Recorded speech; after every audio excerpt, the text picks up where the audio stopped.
Endonezyalı polisler hiç affetmiyor dostlarım. Benim karım vegan. Tek bir sorun var. Çok fazla turist geliyor. Bali sadece balayı adası falan değil. 10 günlük bir seyahat için yakın zamanda yine bir arkadaşımın telefonu çalındı ve seni itiyorlar, motordan düşüyorsun ve bayılıyorsun. O seyahat sigortanızı muhakkak yanınızda bulundurun. Zaten masajlardan, spadan falan bahsetmek istemiyorum çünkü buradaki konaklamalar çok uygundu. Romantik aktivite olarak biz ne yaparız? Fiyatlar uygun, uluslararası ehliyetiniz de çok önemli, artık ona da bakıyorlar. Ulaşım. En iyi dönemi çok tehlikeli olabiliyor. Ubud'da deniz yok. Benim meditasyonum Allah'la konuşmak. Bali, balayı için gerçekten doğru bir seçim mi? Bagus. Ayo ke video. Selamünaleyküm everybody. Bugünkü videomuzun konusu balayına, Bali'ye gelmek isteyen çiftler için altın tavsiyeler. Çok kısaca sizlere aktarmak istiyorum ama ondan öncesinde neredeyiz? Bali'deyiz. Pereira'dan Canggu bölgesindeyiz. 2 sene önce Bali'ye geldim ama aktif bir şekilde 1 senedir Bali'de yaşıyorum. Burada ne iş yapıyorum diye soracak olursanız tamamen dijital işler yapıyorum. 1-2 kameram var, onları kiralıyorum. Dijital işler oluyor, dijital işbirlikleri oluyor. Bu tarzda işbirliklerini gerçekleştiriyoruz markalarla. Bu şekilde hayatımı idame ettiriyorum. Buradaki çoğu kültürü, çoğu bilgilere de sahibim.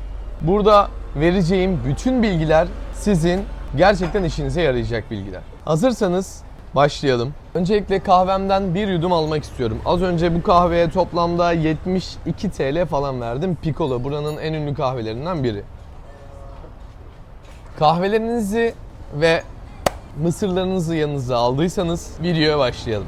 Şimdi ilk sorumuz aslında Bali, balayı için gerçekten doğru bir seçim mi? Bunun cevabını vereyim ilk önce size. Evet, Bali gerçekten balayı için mükemmel bir seçim. Tabii bunun yanı sıra Maldivler, başka adalar, Sri Lanka'nın başka adaları, görünmeyen, bilmediğiniz başka adalar da var balayı için. Ama bu videoyu izliyorsanız muhakkak ki Bali'ye balayı için gelmek istiyorsunuzdur. Ve ben de size balayına gelmek isteyenlere elimden geldiği kadarıyla bilgiyi vermek istiyorum.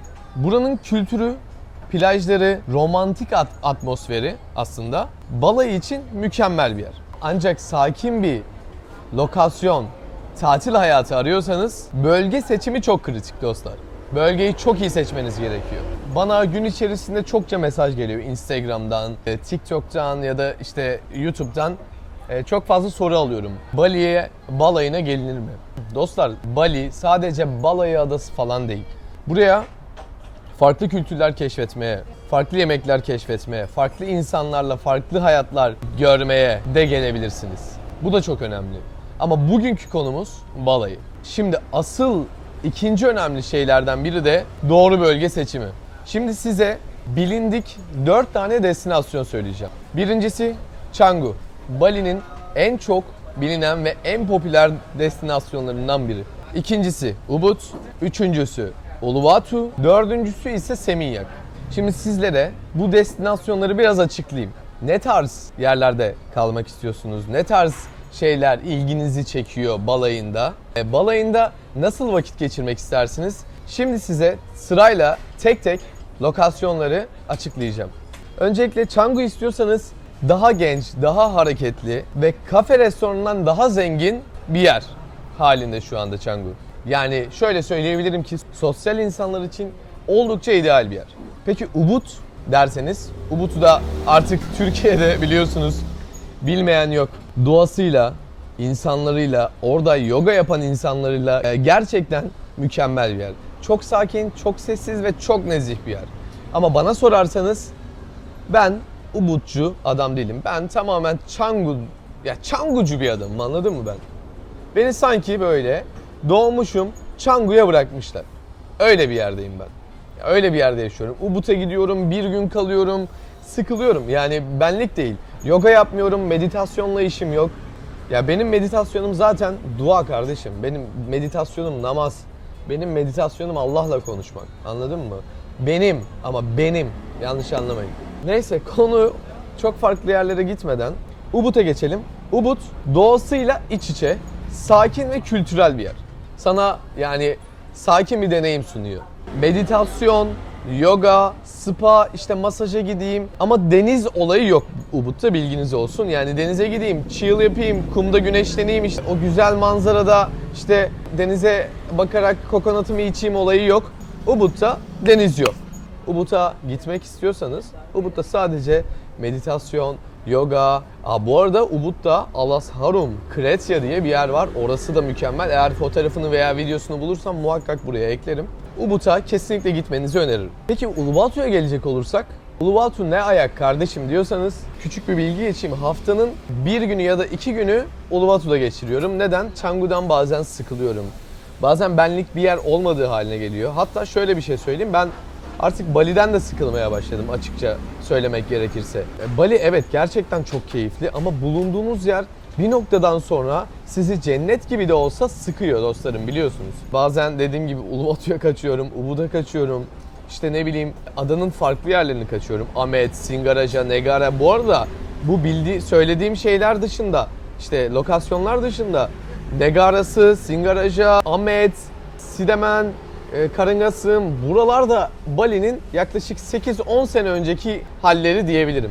Eğer şnorkeling yapmak istiyorsanız denizaltı dalışları kesinlikle Amed'e gitmenizi tavsiye ederim bu arada. Uluwatu'ya gelmişken dediğim gibi Uluwatu biraz daha Canggu'dan biraz daha lüks ama Canggu'nun gelişmemiş hali. Ama hala sörfçüler, yogacılar da Uluwatu'yu tercih ediyor. Denizi mükemmel ama yüzülür mü her denizde? Yüzülmez dostlarım. Çünkü Uluwatu ve Canggu bölgesinde yüzme alanları bulmanız biraz zor.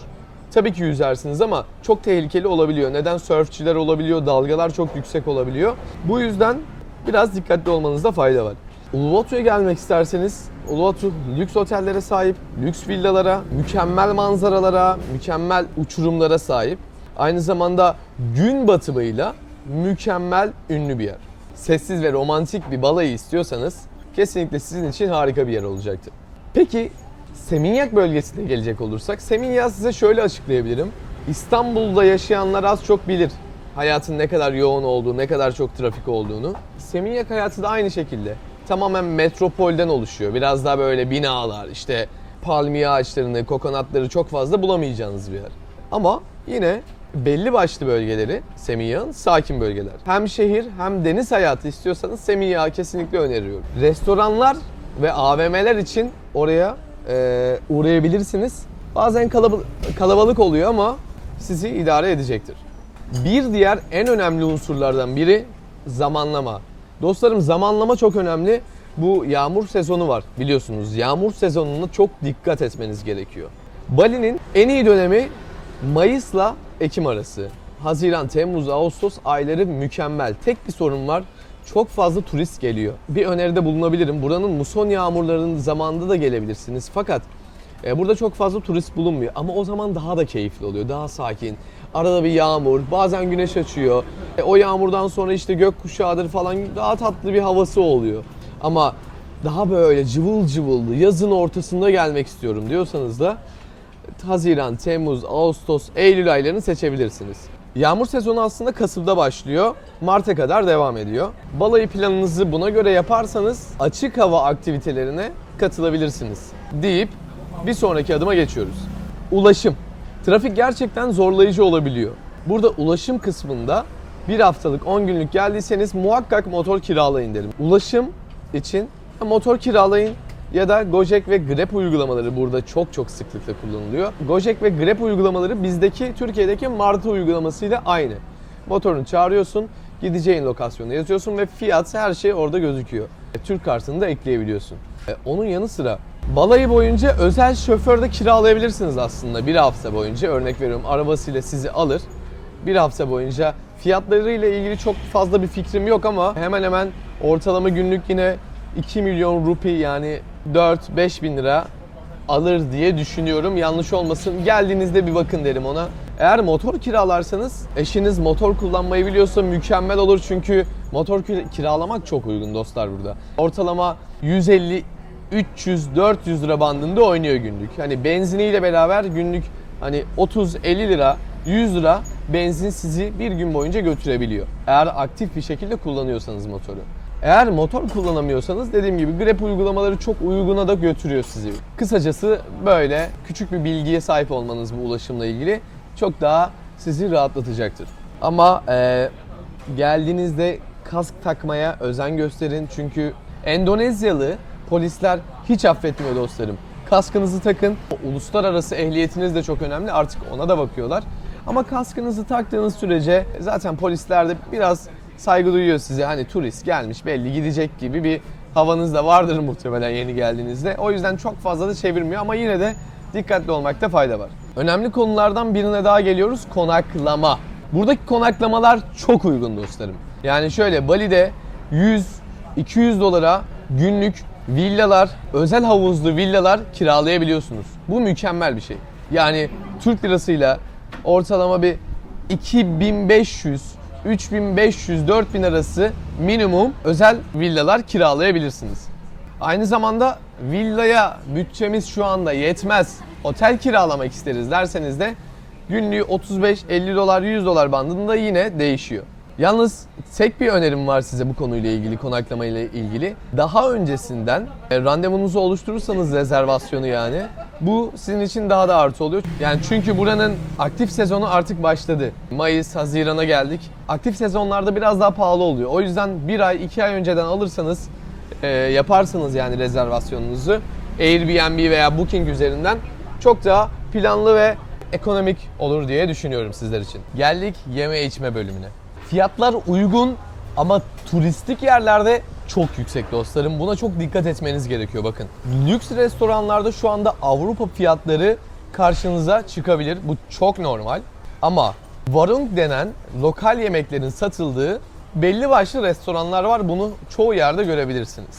Bu lokal restoranlarda oldukça ekonomik ve lezzetli yemekler kesinlikle bulabilirsiniz. Benim karım vegan ya da benim kocam vegan, glutensiz beslenen çiftler için de seçenek oldukça çok dostlarım. Yani burada yemek ve içecek konusunda hiç korkmayın. Çünkü Google navigasyon bölümüne istediğiniz yemeği yazdığınızda, örnek veriyorum Türk yemekleri yemek istiyorum, Turkish food yazdığınızda direkt bütün Türk lokantaları çıkıyor. Aynı zamanda ben pizza yemek istiyorum ama el yapımı derseniz de pizza handmade yazdığınızda direkt karşınıza çıkıyor. Yemeğe dair ne isterseniz Bali'de bulunuyor. Peki romantik aktivite olarak biz ne yaparız Ali diyorsanız da gün batımında Uluwatu'daki temple'larda dans gösterilerini izleyebilirsiniz. Ubud'da pirinç tarlalarında yürüyüşler yapabilirsiniz. Özel tekne turlarıyla şnorkelle dalış yapabilirsiniz. Bali'nin bazı temple'larında ya da bazı özel bölümlerinde çift olarak fotoğraf çekimleri yapan insanlar, lokal insanlar var. Çok paranızı kaybetmeden fotoğraf çektirebilirsiniz o anı ölümsüzleştirmek için. Zaten masajlardan, spa'dan falan bahsetmek istemiyorum çünkü artık biliyorsunuz Bali masajıyla da ünlü. Özellikle bir odada couple masajı yani çift masajı deneyebilirsiniz. O özel odalarda bambudan yapılmış özel alanlar falan var. Sadece işte su sesi ve masaja bırakıyorsunuz kendinizi. Ve fiyatları da çok uygun. Masaj fiyatları ortalama 400-500 liradan başlıyor. 1000, 2000, 3000'e kadar çıkıyor. Tabii lokasyon masaj için önemli. Peki sağlık ve güvenliği nasıl hallederiz diye soracak olursanız da güneş kreminizi ve sinek kovucunuzu aynı zamanda seyahat sigortanızı muhakkak yanınızda bulundurun. Çünkü burada seyahat sigortanız yoksa hastaneler oldukça pahalı. Yani geçenlerde hatta bir arkadaşım sadece bir serum vuruldu. Böyle buradaki Bali Veli'yi bilirsiniz belki. Bali'deki bazı yemeklerden veya suyundan kaynaklanan hastalıktan bahsediyorum. Bali Veli. Ya da buradaki acı. Çok fazla acı düşkün oldukları için lokal insanlar. Bu sizin midenizi bulandırabilir, midenizi kötü hale getirebilir. En az 5 gün, 1 hafta kadar yataktan kalkamayabilirsiniz. Tatiliniz zehir olur diyebilirim. O yüzden biraz yemeklere dikkat edin. Bolca su için ve bolca kokonat için. Seyahat sigortası da şu şekilde önemli. Yakın zamanda bir arkadaşım sadece bir serum vuruldu ve 7,5 milyon falan ödedi. Yani 15 bin liraya, 17 bin liraya yakın bir bütçe verdi. Özel hastane olduğu için özel geldiler, serum taktılar, vitaminler falan. ortalama 10-15 bin lira. Bazı tabii ki işte sağlık ocakları gibi sokak aralarındaki yerlerde 1 milyon, 2 milyona yani 2500, 3000, 4000 lira arasında vitaminine göre, içine koyduğu, serumun içine koyduğu vitaminlere göre tabii ki değişiyor. Buna çok dikkat edin dostlarım. Musluk suyu içmeyin diyeceğim ama yani tabii ki içmeyin. Ama ben musluk suyuyla dişlerimi 2 senedir fırçalıyorum ve hiç problem yaşamadım. Ama siz yine de dikkatli olun. Şişelerdeki o suları tercih etmeniz daha da iyi olur sizin için. Bali genelde güvenli bir yer. Ama telefonunuza ve çantanıza geceleri çok dikkat edin dostlarım. Hele ki bu motor kiraladığınızda ya da işte geceleri telefonla dışarıda oynadığınızda daha çok dikkatli olun. Çünkü yakın zamanda yine bir arkadaşımın telefonu çalındı ve hatta şöyle bir örnek vereyim. Arkadaş motor kullanıyor, motoru itiyorlar. Yani seni itiyorlar, motordan düşüyorsun ve bayılıyorsun, o an bir refleksle yere yapışıyorsun ve otomatik senin bütün her şeyini çalıyorlar ve gidiyorlar. Çok dikkatli olmanız gerekiyor. Özellikle o motor kullandığınızda navigasyon tutacakları var. O navigasyon tutucuğuna zor durumda kalmadıkça koymayın telefonu dostlarım. Bu da küçük bir bilgidir benden size. Ve bütçe planlaması en önemli unsurlardan biri diyebilirim. Yani balayı için ortalama 10 günlük bir seyahat için 1500-2000 dolarınızı gözden çıkarın. Tabii daha lüks tercihlerde bu bütçeyi daha çok arttırabilirsiniz. Dediğim gibi erken rezervasyon her zaman size avantaj sağlayacaktır. Ve geldik son kurala. Balayınızın tadını çıkarmayı unutmayın dostlarım. Bazen plansız bir yürüyüş, yağmurlu bir günde basit bir kahve balayınızın en güzel anısı olabilir sizler için. Her şeyi mükemmel yapmak yerine anın keyfini çıkarmanızı diliyorum sizden. Ve videomuzun sonuna geldik dostlarım. Videoyu sonuna kadar izlediğiniz için çok teşekkür ederim. Eğer buraya kadar geldiyseniz lütfen beğenmeyi, eğer beğenmediyseniz beğenmedim tuşuna basmayı da unutmayın. Yorumlarınız da benim için çok önemli. Bu videoyu da balayına yakın zamanda çıkacak arkadaşlarınıza gönderin. Ya da evlenmeyi hiç düşünmeyen ama biraderimle, çok yakın dostumla balayına çıkarım dediğiniz dostunuza da bu videoyu gönderin dostlarım. Sizleri çok seviyorum. Bir sonraki videolarda görüşmek dileğiyle. Eğer bir merak ettiğiniz nokta olursa lütfen bana Instagram yoluyla Ali Kacerizm Instagram hesabıma da yazabilirsiniz. Bütün merak ettiğiniz konulara elimden geldiğince cevap vermek istiyorum. Bali gerçekten unutulmaz bir yer ama doğru hazırlıkla çok daha özel olabilir. Bir sonraki videonun konusu da ne olsun? Yorumlara yazmayı da unutmayın. Çok teşekkür ederim. Kendinize iyi bakın. Sağlıcakla kalın. Selamünaleyküm.